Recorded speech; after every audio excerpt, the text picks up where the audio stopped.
5242 आज से 5242 वर्ष पहले इस धरती पर कृष्ण अवतरित हुए थे।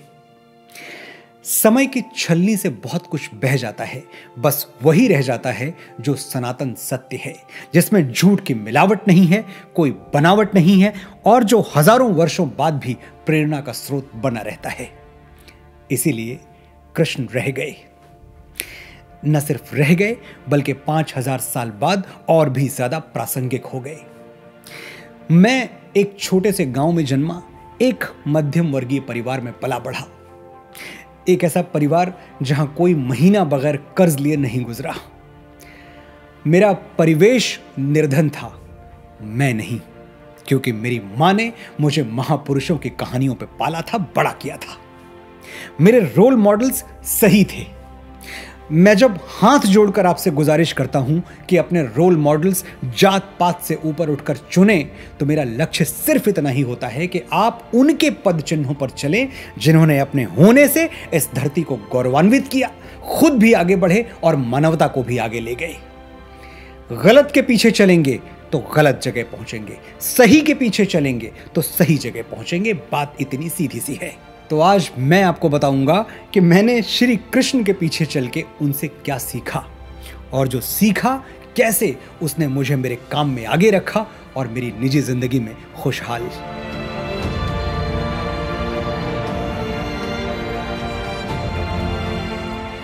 भारतवर्ष में एक राज्य हुआ करता था, प्रागज्योतिषपुर।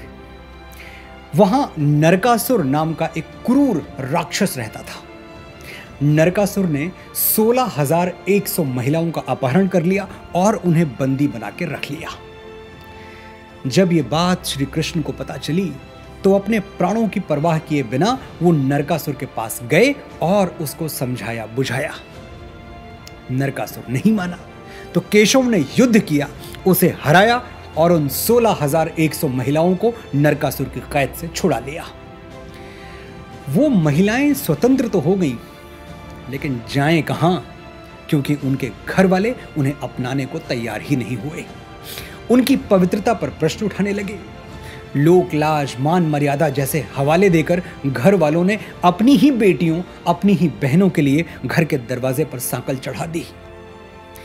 वो महिलाएं रो रो कर कृष्ण से याचना करने लगीं। और कृष्ण प्रलय का नाद अनसुना कर सकते हैं, किसी बेबस की पुकार नहीं। उन महिलाओं को समाज में सम्मानित स्थान दिलाने का एक ही उपाय था कि कृष्ण खुद उनसे विवाह कर लें। कृष्ण ने यही किया। 16,100 वरमालाएं अपने गले में पहन ली, लेकिन दाम्पत्य संबंध सिर्फ अपनी अष्टभार्या से रखा। अष्टभार्या यानी कृष्ण की 8 रानियां। ये 16,000 महिलाएं आजीवन उनकी पत्नी बनी रहीं, लेकिन कृष्ण ने कभी उनके तन और मन पर पति वाला अधिकार नहीं जताया।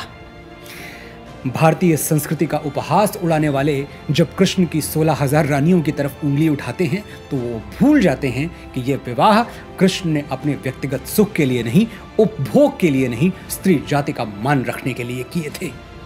कृष्ण जानते थे कि आने वाला समय आधी अधूरी जानकारी के आधार पर उन्हें आलोचना का पात्र बना सकता है, लेकिन जो आलोचना के डर से सही कर्म करने से पीछे हट जाए वो कोई और होगा, कृष्ण नहीं। कृष्ण पूर्ण पुरुष थे, क्योंकि स्त्री का मान उनके लिए सर्वोपरि था। अर्जुन को उन्होंने कर्ण वध का आदेश भी इसीलिए दिया था, क्योंकि जब कौरवों की सभा में दुशासन द्रौपदी को निर्वस्त्र कर रहा था तब कर्ण चुपचाप देखता रह गया। उसने इस कुकर्म का विरोध नहीं किया।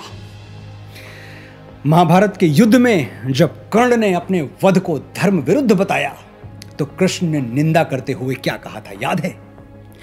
प्रलापी ओ उजागर धर्म वाले, बड़ी निष्ठा बड़े सत्कर्म वाले, सभा में द्रौपदी को खींच लाके सुयोधन की उसे दासी बता के, सुवामा जाति को आदर दिया जो, बहुत सत्कार तुम सबने किया जो, नहीं वो और कुछ सत्कर्म ही था, उजागर शील भूषित धर्म ही था। बात सीधी सी है, जो औरत का दर्द नहीं समझते कृष्ण उनको मर्द नहीं समझते। कौन थे कृष्ण? पूर्ण परमेश्वर, भगवान विष्णु के अवतार। और गांधारी कौन थी? एक साधारण स्त्री। लेकिन जब गांधारी ने कृष्ण को निर्वंश मरने का, अकाल मृत्यु का श्राप दिया तो कृष्ण ने सर झुकाकर गांधारी का श्राप स्वीकार कर लिया और सचमुच निर्वंश मरे, अकाल मृत्यु को प्राप्त हुए।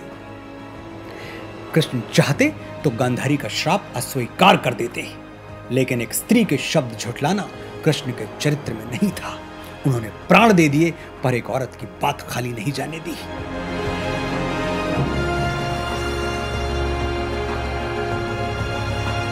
श्री कृष्ण की बुआ का बेटा था शिशुपाल, रिश्ते में कृष्ण का भाई। कृष्ण शिशुपाल से बड़ा स्नेह करते थे, छोटे भाई की तरह उसका ध्यान रखते थे। लेकिन एक भविष्यवाणी हुई थी कि एक दिन कृष्ण के हाथों ही उसका वध होगा। कृष्ण की बुआ इस भविष्यवाणी से डर गईं, तो कृष्ण ने उन्हें वचन दिया कि वो शिशुपाल की 100 गलतियां, पूरी 100 गलतियां क्षमा कर देंगे। शिशुपाल बड़ा हुआ और उसे रुक्मिणी से प्रेम हो गया, लेकिन रुक्मिणी तो कृष्ण से प्रेम करती थी। शिशुपाल को यह सहन नहीं हुआ और वो कृष्ण को शत्रु मान बैठा, अपने ही भाई को। युधिष्ठिर का राजसूय यज्ञ हुआ, सभी सगे संबंधी आए, शिशुपाल भी आया और वहीं भरी सभा में वो कृष्ण को अपशब्द कहने लगा, उनका अपमान करने लगा। इतने लोगों के बीच इतना घोर अपमान, लेकिन कृष्ण ने कुछ भी नहीं कहा, बस वो मुस्कुराते रहे। 100 अपशब्द उन्होंने शांत होकर सुन लिए। बुआ को दिया हुआ वचन मिथ्या नहीं जाने दिया, लेकिन जैसे ही शिशुपाल ने अगला अपशब्द बोलने के लिए मुंह खोला, कृष्ण ने अपने सुदर्शन चक्र से उसकी गर्दन उतार ली। करुणा वहीं तक उचित है जहां तक मर्यादाएं पार न हो। मैं चुप हूं तो समझो मेरा मौन बोलता है, और बोलने से पहले 100 बार तोलता है। जहां कोई शिशुपाल शब्द की मर्यादा तोड़े, हुई बांसुरी मौन, वहां फिर चक्र डोलता है। कृष्ण की शांति प्रियता किसी से छुपी नहीं है। वो कभी युद्ध के पक्षधर नहीं थे।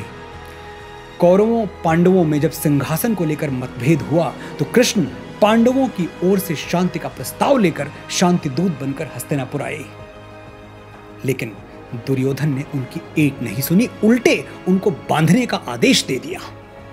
यहां शांति दूत को क्रांति दूत बनते देर नहीं लगी।